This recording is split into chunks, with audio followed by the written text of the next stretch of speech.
ওই বালকের বাদশা ইব্রাহিম ইবনে আদহাম দুনিয়ার বাদশাহী ছাড়িয়া আমার মালিকের তালাশে দৌড়াইতেছে আর বলতেছে, মালিক, বলকের মানুষ আমার কথায় উঠে আবার বসে, কিন্তু সূর্যটা তো আমার কথায় উঠেও না ডুবেও না।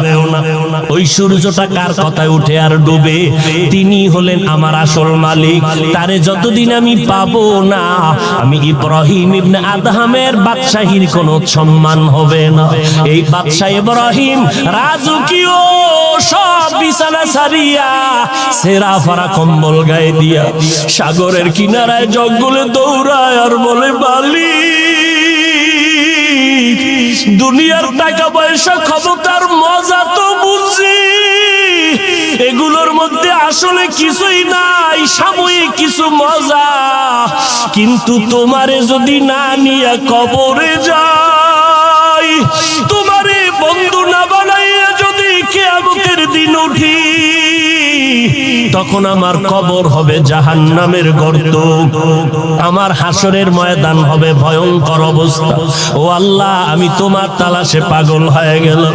ইব্রাহিম ইবনে আদহাম জঙ্গলে জঙ্গলে দৌড়ায়, সাগরের কিনারায় দৌড়ায় আর মোহাব্বতে গান গায়, ও দয়ার মালিক, তোমারে কই পাই, আমি তোমার জন্য পাগল পারা হয়ে গেলাম। একটা যুবক যুবতীর পরিচয় পাইয়া পাগলের মতো দৌড়ায়, বাবারে চায় না, মা চায় না, কয় আমার মোহাব্বতের মেয়েটাকে দরকার। একটা যুবক যদি যুবতীর জন্য মা বাবা ছাড়তে পারে, একটা যুবতী যদি যুবকের পাওয়ার জন্য মা বাপ ছাড়তে পারে, ওরে আল্লাহর যারা পাগল, আমার মালিকের যারা আশিক, ওরা কেন আমার আল্লাহর মোহাব্বতে বাড়ি ছাড়তে পারে না, ঘর ছাড়তে পারবে না, দুনিয়া ছাড়তে পারবে না, ক্ষমতা ছাড়তে পারবে না? এটা বুঝানো বড় কঠিন। যারা এই রাস্তায় নাই তারা বুঝবে না রে বাবা। যেই বান্দা মিষ্টি খায় না সে মিষ্টির মজা বুঝবে না। যে আমার মাওলার পরিচয় যার অন্তরে নাই, ওই বান্দা মাওলার জন্য পাগলামি কি জিনিস বুঝবে না। ওই যে আল্লাহর মোহাব্বতের মজা পাইছে, ওই বান্দা সব সময় দৌড়ায় আর আমার মালিকের তালাশ করে, আর কলিজা ভরিয়া ভরিয়া আমার আল্লাহর মোহাব্বতের গান গায়। আমার দয়ার মাওলা রে,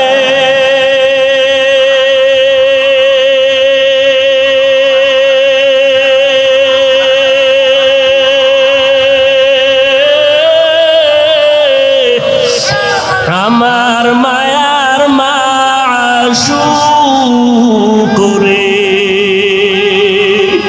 কোথায় গেলে পাইব তোমার ঠিকানা, কোথায় গেলে পাইব তোমার ঠিকানা। আল্লাহ পাকের আশিক বান্দারা আল্লাহর মোহাব্বতের গান গায়, আল্লাহকে তালাশ করি। এরে নবীর উম্মতের দল, আল্লাহকে না পাইয়া খুঁজে এমন কোন আল্লাহর ওলি আছে কিনা বলো, যে আল্লাহর প্রিয় বান্দার কাছে বসলে একটু আল্লাহর মোহাব্বতের আওয়াজ পাওয়া যায়। তখন ওই আল্লাহর বান্দারা, আল্লাহর প্রিয় বান্দা যারা, তাদের মজলিসে দৌড়ায়। ও এলাকার মুসলমানের যুবক, কয়দিন আর দুনিয়ায় বাঁচবি? ওই বাদশা ইব্রাহিম ইবনে আদহাম ক্ষমতার মসনদে মজা না পাইয়া আমার মালিকের বন্ধু বানাইয়া পাগল পারা হয়ে গেল। কারণ ওই মালিকের যদি বন্ধু না বানাইয়া কবরে যাও, ওই কবর হবে জাহান্নামের আগুনের গর্ত। ওই কবরে গুনাহ নিয়ে কবরে গেলে জাহান্নাম ছাড়া উপায় নাই। ওই কবরে আল্লাহ অর্ডার করবে, ও কবরের মাটি, গুনাহগার কি দুই পার্শ্ব থেকে জোরে জোরে চাপ দাও, একটা সেকেন্ডের আযাব সহ্য করতে পারবা না। ও আল্লাহর বান্দারা, কই গেল টাকাওয়ালা বাড়িওয়ালা? এক এক করে সবাই সাদা কাপনের প্যাকেট হইয়া কবরে চলে গেল। আল্লাহর মোহাব্বত অন্তরে ঢুকাও। দুনিয়ার রং তামাশার মজা তো কম নিলে না রে যুবক। এখন আমার মালিকের সাথে সম্পর্ক তৈরি করো, কারণ ওই মালিকে যখন ডাক দিবে দুনিয়ার বাড়ি গাড়ি সব পড়ে থাকবে, খালি হাতে যাইবা। অতএব এই মালিক ছাড়া দুনিয়া কবরে হাসরে কেউ আপন হবে না।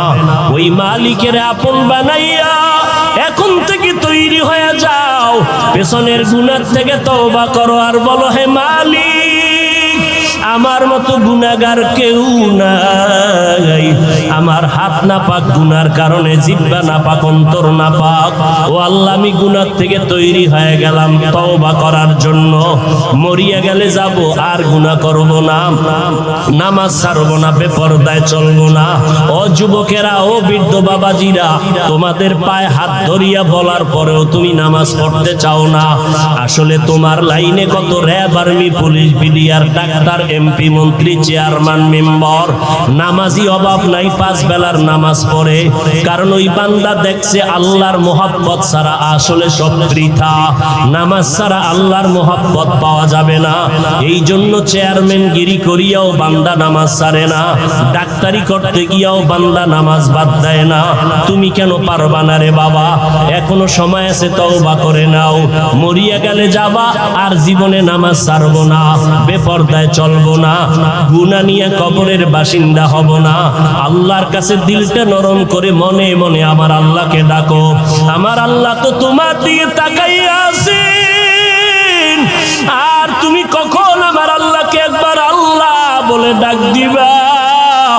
আমার আল্লাহ তোমার জবানের ডাকটা শুনতে চায়। জিহ্বা নাড়া আমার মালিকের ডাকো, আর বলো, হে দয়ার মালিক, গুনাহগার হইয়া তোমার বেহেশতের বাগানে হাজির হয়ে গেলাম।